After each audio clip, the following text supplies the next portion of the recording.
galera, seja muito bem-vindo a mais um podcast Radionet Telecom. Hoje a gente vai abordar um tema super importante para a nossa saúde, mas que ainda é um tabu, é a proctologia. Para isso, a gente trouxe um especialista no assunto, a doutora Suzana. Ela é médica proctologista. Você que quer saber tudo sobre prevenção e tratamento de hemorroidas, prevenção e tratamento do câncer do intestino, a saúde do assoalho pélvico e muito mais, acompanhe esse episódio. Olá, Suzana, seja bem-vinda. Olá, Érica. É um prazer estar aqui com vocês, discutindo temas muito importantes para a saúde da nossa população e tirando dúvidas sobre a proctologia. Para começo, a gente quer saber um pouco sobre você, sobre sua história e a carreira na medicina. Bem, a minha história na medicina, ela começou desde 2012, né, onde eu iniciei a faculdade, fiz a faculdade de medicina na cidade de João Pessoa. E logo no final da faculdade, eu já tinha certeza que eu queria ser proctologista, né? E aí, para a gente ser proctologista, a gente tem que inicialmente fazer uma residência em cirurgia geral. E aí, eu fui para Recife, iniciei a minha residência na época da pandemia. E logo depois, no final da minha residência, depois de 2 anos, eu já iniciei a minha subespecialidade na área da coloproctologia, né? Eu fiz a residência num dos hospitais de maior referência do estado de Pernambuco, que foi o Hospital Barão de Lucena. E aí depois exerço a medicina, especificamente na área da proctologia, na cidade de Recife e na região metropolitana. Sempre tentando levar o assunto da saúde intestinal, sempre de forma leve e sem tabus. Bom, para começar, muita gente tem receio quando se fala em proctologia, certo? Explica pra gente exatamente o que faz um proctologista. O proctologista, ele é um médico, cirurgião, especialista nas doenças do intestino grosso, intestino fino, do reto e do ânus, né? Dessa forma, nós tratamos doenças como hemorroidas, fissuras, que são pequenos cortes na musculatura do ânus.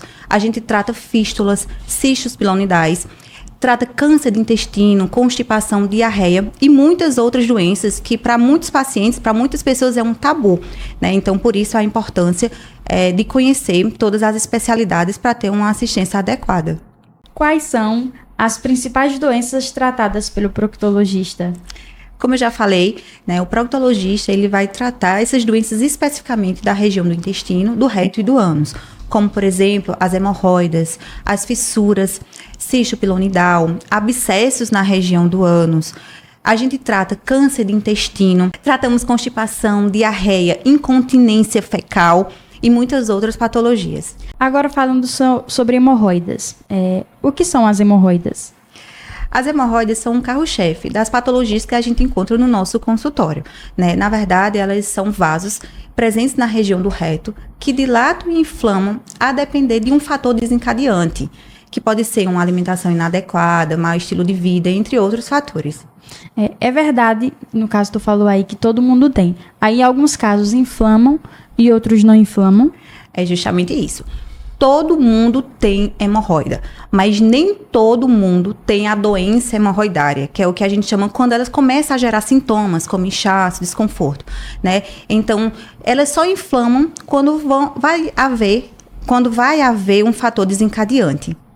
Quais são os primeiros fatores, assim, para a gente identificar, né, que está com hemorroida, que tem? Na verdade, nós temos 2 tipos de hemorroidas, né? As hemorroidas internas e as externas. E elas, um dos principais sintomas iniciais é o inchaço na região anal, a coceira, o sangramento, um desconforto ali causado por aquela inflamação recorrente daquele mamilo hemorroidário. Quais são os tratamentos hoje da hemorroida? É o que eu sempre falo no consultório. As hemorroidas, as pomadas que nós normalmente prescrevemos, elas não curam as hemorroidas, elas apenas diminuem os sintomas de inchaço, de sangramento, de desconforto. Se o paciente ele tem uma doença hemorroidária significativa, ou seja, que interfere muito no dia a dia, as pomadas elas apenas vão aliviar. Mas para curar a hemorroida, a gente dispõe de outras possibilidades, como por exemplo, a cirurgia, né, que nós temos a cirurgia convencional e a cirurgia realizada a laser. E também, em alguns casos, em hemorroidas grau 2, grau 3, nós podemos realizar alguns procedimentos no próprio consultório de forma minimamente invasiva, que é o que a gente chama de ligadura elástica, que consiste em disparar uma liguinha na base da hemorroida para apertar, ela murcha e ela cai em torno de 5 a 7 dias. É um procedimento indolor que a gente faz tranquilamente no momento da consulta. Tu faz mesmo lá no teu consultório? Isso, a gente faz no consultório. Não é necessário anestesia, porque essa região onde fica a base da hemorroida é uma região que não causa dor. Então, o paciente faz o procedimento e imediatamente ele vai para casa, está liberado para realizar as atividades do dia a dia, sem nenhum comprometimento. Tá. No caso, o tratamento que precisa... Você vai lá no consultório, né? No caso, tu vai identificar primeiro, aí tu vai passar o tratamento. Ou pode ser essa pomada, tem outro tipo de tratamento. É justamente isso. O paciente, ele chega na primeira consulta comigo, eu vou captar toda a história de vida dele, como é a questão do hábito intestinal, vou fazer o exame físico, e aí eu detecto uma hemorroida junto com os sintomas dele. Então, se for uma hemorroida pequena, que não esteja associada a muitos sintomas, eu prescrevo o tratamento tópico, que é a pomada, certo? E as orientações de estilo de vida mesmo. Se for uma hemorroida moderada a uma hemorroida grande, então, que está interferindo muito na vida daquele paciente, então eu sei que a pomada, ela não vai resolver 100%. Então, a gente já parte ou para a cirurgia, ou então, se o paciente optar em não querer a cirurgia, a gente pode fazer a ligadura elástica no consultório. O que piora a hemorroida? Assim, o que causa uma crise de doença hemorroidária? A constipação, né, porque aumenta a pressão no vaso, né, aumenta a pressão naquela região, ficar muito períodos prolongados sentado, ficar muito tempo no vaso sanitário, o sedentarismo, a obesidade, o consumo de muitos alimentos industrializados também vai influenciar numa crise de doença hemorroidária. No caso, o exercício físico também ajuda bastante a aliviar. Isso. O exercício físico, ele ajuda a motilidade intestinal. Então, faz com que o intestino funcione de forma mais fácil, diminuindo assim a constipação e vai diminuir, por consequência, uma crise de doença hemorroidária. Então, para pacientes que têm doença hemorroidária, a gente recomenda o exercício físico, exceto naqueles casos que o paciente está numa crise de trombose hemorroidária, quando a hemorroida ela está muito inchada, dolorosa, sangrando. Então, nesses casos, a gente pede para o paciente aguardar um pouquinho até a regressão desse quadro para retornar às atividades físicas. Como saber se é hemorroida ou se é uma doença mais grave? Uma boa pergunta, Érica. E as pessoas, elas acham que é hemorroida, né? Então, tá sangrando pelo ânus, eu tenho uma hemorroida. Não, tô constipada, então a constipação piorou minha hemorroida. Sempre é isso. Mas o sangramento pelo reto, ele pode ser um sinal de várias doenças no nosso trânsito intestinal. Então, a hemorroida sangra. A fissura anal sangra. Câncer de intestino sangra. Então, por isso é importante a avaliação de um proctologista para poder examinar a sua região anal e chegar a um diagnóstico assertivo, sabe? Porque realmente o sangramento, ele pode ser várias patologias, não obrigatoriamente ser uma hemorroida. Agora vamos falar sobre cisto pilonidal e a saúde do assoalho pélvico. Muita gente desconhece, né, o cisto pilonidal, que é conhecido como também o caroço abaixo do cóccix. O que é exatamente isso? O cisto pilonidal é uma inflamação crônica e recorrente que ocorre na região do subcutâneo, naquela região do cóccix, que é justamente aquela região entre as nádegas. E o cisto pilonidal ele ocorre justamente pela presença de pelos que ficam nessa região e gera todo esse processo. Quais são os fatores de risco? Os fatores de risco são vários, né?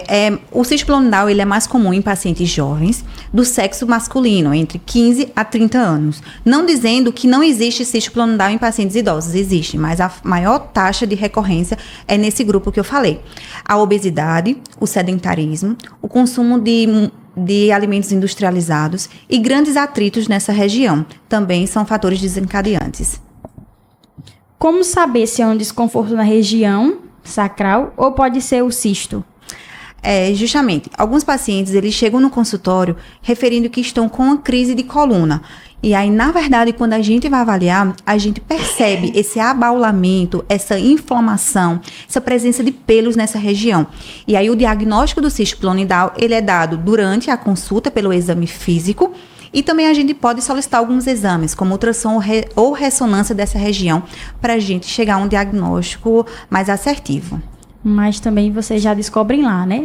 Fazendo o exame lá. Isso, na consulta. A gente já consegue dar o diagnóstico de cisto pilonidal. Como funciona o tratamento do cisto pilonidal?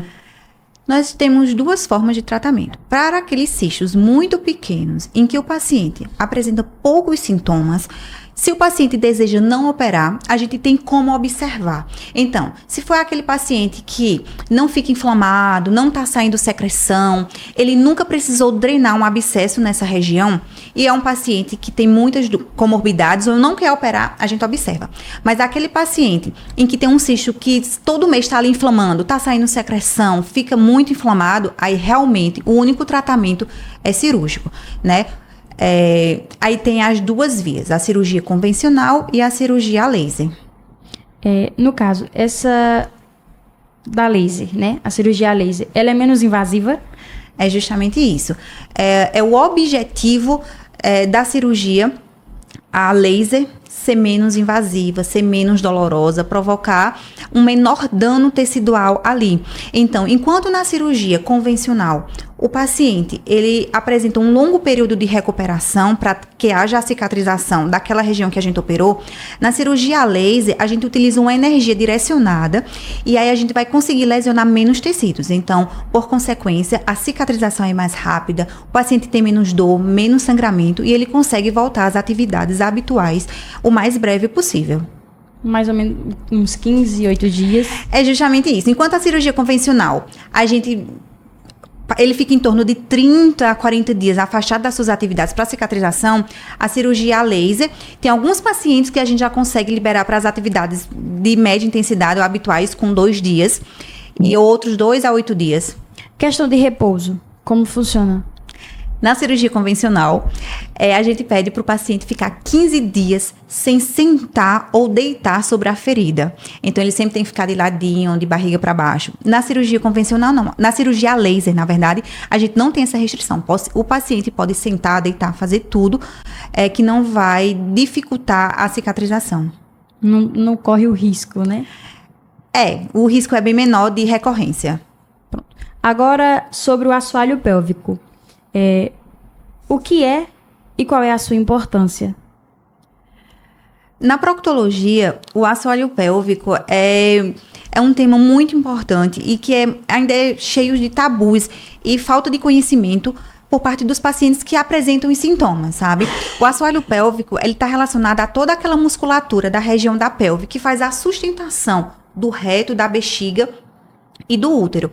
Então, alguns pacientes, como por exemplo, idosos, pacientes que tiveram múltiplas gestações com partos vaginais, aquela musculatura ela é bem frágil. E aí, todos esses órgãos, eles acabam descendo. Então, muitos pacientes, essa fragilidade dessa musculatura se manifesta com prolapso de reto, um prolapso de bexiga, um prolapso uterino.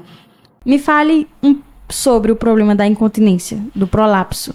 Quando o paciente ele tem essa fragilidade na musculatura do assoalho pélvico, se manifestando com prolapso de reto ou prolapso de bexiga, o principal sintoma é a incontinência fecal e a incontinência urinária. Então, é aquele paciente que não consegue sair de casa porque está perdendo fezes na cueca, na calcinha, ou então aquela paciente que vai ao supermercado, não consegue pegar uma sacola e fica perdendo xixi de forma contínua, molhando a roupa. Então, isso é importante a gente trazer para a discussão, para conhecimento da população, que a gente tem um tratamento, né? E a partir desse tratamento a gente consegue dar uma melhor qualidade de vida, sabe?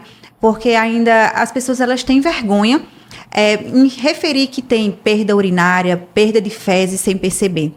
Mas já chegou a atender pacientes assim? Sim, né? É uma queixa muito comum no consultório, mas que todos chegam envergonhados de dizer que estão perdendo cocô, que estão perdendo xixi. É comum. Como funciona o tratamento?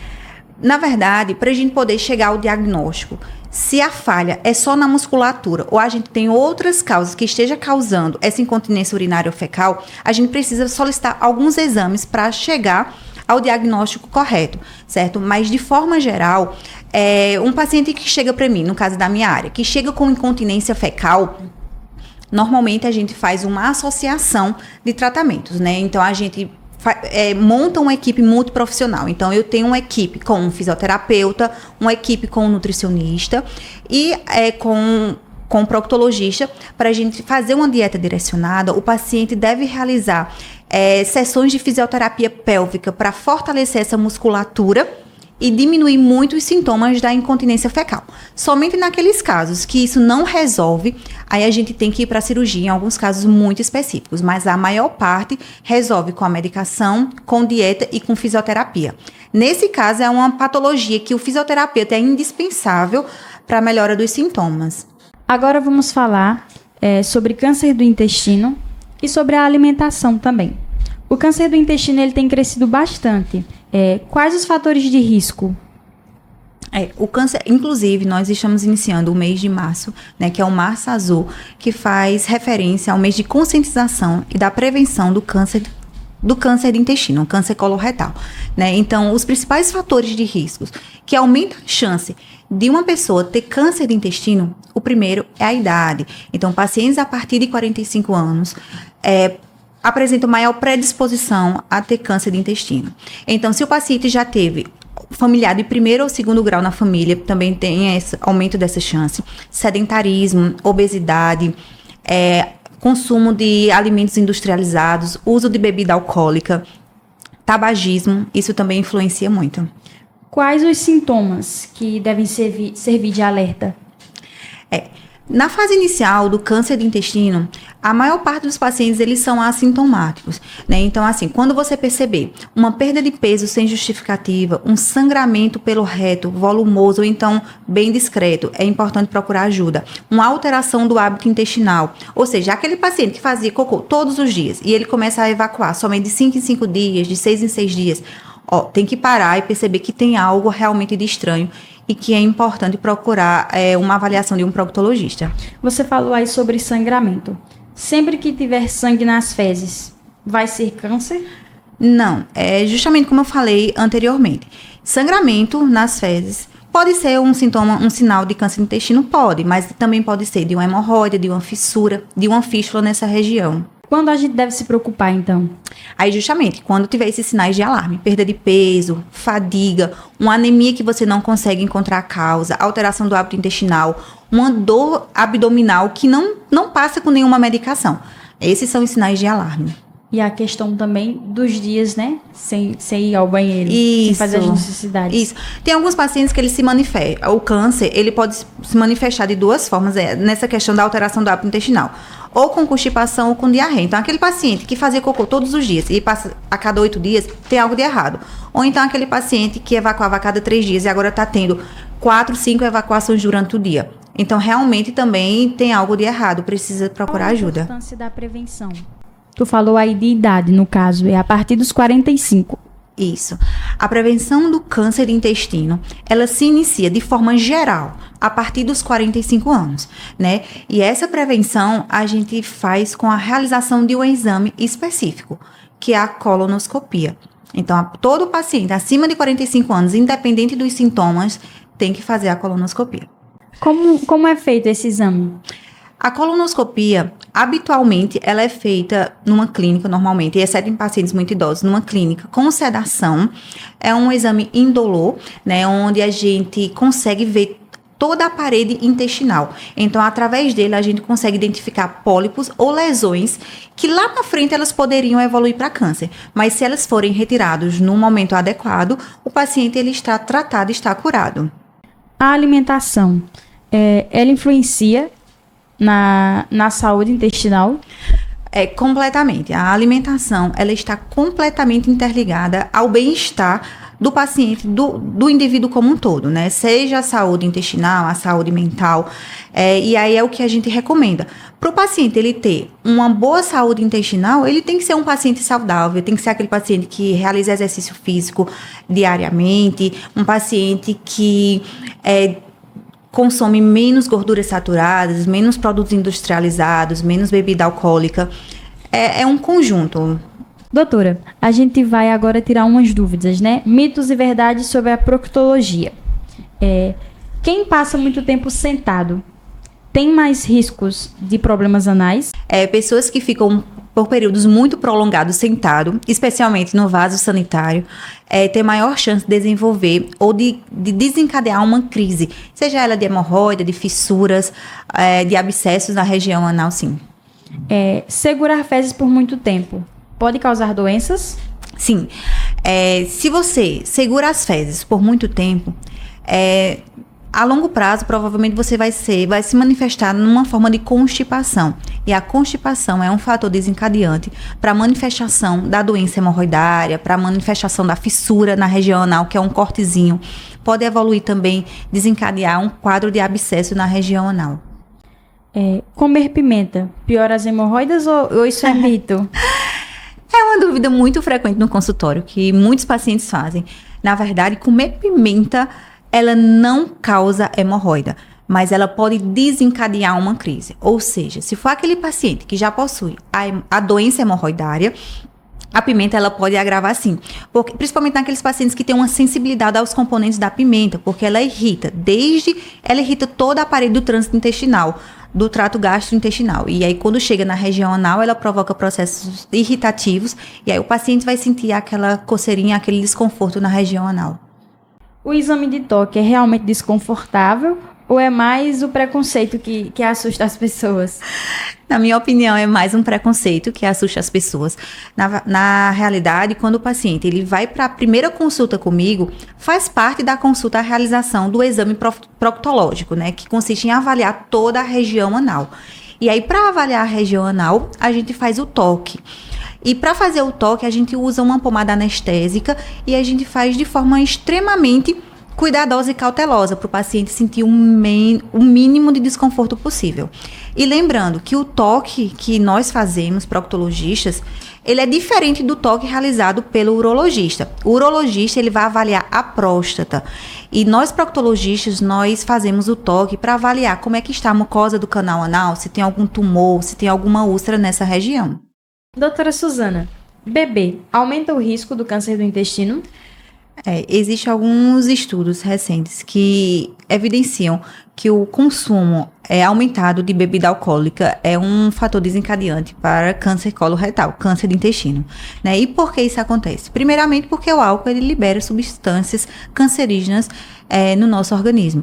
E em segundo, porque o álcool ele provoca alteração na mucosa da parede intestinal e essas alterações elas provocam mudanças significativas na absorção de nutrientes e a longo prazo pode sim desenvolver câncer. Doutora, agora a gente separou umas perguntas dos nossos ouvintes. A nossa amiga Cida, preciso comer mamão todo dia? Provavelmente essa é uma pessoa constipada, né? E aí eu acho que todo paciente que é constipado já chega no consultório dizendo assim, mas eu como mamão todos os dias e mesmo assim eu sou uma pessoa constipada. Na verdade, pessoal, para você poder vencer a constipação, não adianta comer só mamão, né? Tem que ser um conjunto de fatores. Beber muita água, praticar exercício físico, aumento de consumo de fibras, ou seja, que estão presentes em outros alimentos como frutas, né? Legumes. Então, para você ser uma paciente que não seja constipada, não adianta comer só mamão. É uma série de fatores, né? É isso. Vai para a próxima pergunta, Léo. Prevenção e tratamento de hemorroidas. Como tratar? Essa foi nossa amiga Josiana. Esse é um tema muito, muito saboroso de falar, né? Principalmente para um proctologista. As hemorroidas, como eu já falei antes, a prevenção das hemorroidas, o principal é combater o sedentarismo, combater a obesidade, combater hábitos alimentares não saudáveis, né? E hoje em dia a gente tem um aumento crescente do número de pacientes jovens com hemorroidas. Por quê? Porque fica muito tempo sentado ao vaso sanitário. Então, a principal forma de prevenção além desses que eu falei, é diminuir o tempo usando o celular no vaso sanitário. Isso já vai ajudar muito nesse quadro de hemorroida. Por isso que os casos aumentaram bastante, porque o que mais fazem hoje em dia é ficar sentado no vaso durante horas. Durante horas. E o tratamento, no caso das hemorroidas, doutora Suzana? O tratamento vai ser direcionado de acordo com a classificação da hemorroida do paciente, né, que eu consigo evidenciar na consulta. Se for uma hemorroida pequena, que causa poucos sintomas, a gente opta por fazer o tratamento clínico, com uso de pomadas, supositórios. E se for uma hemorroida bem significativa, que esteja realmente atrapalhando o dia a dia do paciente, a gente vai optar ou pela cirurgia, seja ela convencional ou a laser, ou então por procedimentos minimamente invasivos, como a ligadura elástica realizada no consultório. Certo, a gente tem mais 2 perguntas, agora é com vídeos. Doutora Suzana, de que maneira o estilo de vida sedentário pode afetar a saúde do intestino? Qual a importância de manter o intestino saudável para o bem-estar geral? É isso, o estilo de vida sedentário, ele vai comprometer todo o bem-estar e o equilíbrio do paciente, né? Então, um paciente sedentário, provavelmente ele vai ter problemas relacionados à constipação, vai ter problemas relacionados a sobrepeso, problemas relacionados à insônia. Então, a questão do sedentarismo, e, inclusive, vai ter problemas relacionados à saúde anal, né? Então, pacientes sedentários que têm constipação, eles têm maior risco de desenvolver hemorroidas, fissuras e abscessos nessa região. Então, o equilíbrio intestinal, ele está muito relacionado ao equilíbrio de uma forma geral do paciente. Então, um paciente que tem hábitos saudáveis, provavelmente ele vai ter uma saúde intestinal mais equilibrada. Agora a gente tem mais uma pergunta por vídeo. É o nosso amigo Andrei, colega de trabalho. Doutora, quais hábitos diários são necessários para uma boa alimentação no intestino? Boa, Andrei. Eu acho que ele quis falar o seguinte: quais hábitos é que eu devo ter no dia a dia para ser considerado uma pessoa saudável e, consequentemente, ter um hábito intestinal eficaz, né? Então, o primeiro, realmente, é aquilo que eu falei: consumo de fibras, aumentar a quantidade de ingesta hídrica no dia a dia, né, em torno de 3 litros por dia, praticar exercício físico, diminuir o consumo de bebida alcoólica, de produtos industrializados, de carne vermelha processada, né? Então, como, por exemplo, salsicha, bacon, isso prejudica muito a saúde intestinal. Doutora Suzana, alguma mensagem final para quem está adiando a consulta por medo ou por vergonha? É completamente normal se sentir ansioso ou nervoso ao pensar em ir a um proctologista. Mas pare e pense, você precisa dar esse passo importante para garantir uma boa saúde intestinal, né? Então, pense que você sempre é a prioridade e procurar ajuda é o essencial nesses casos.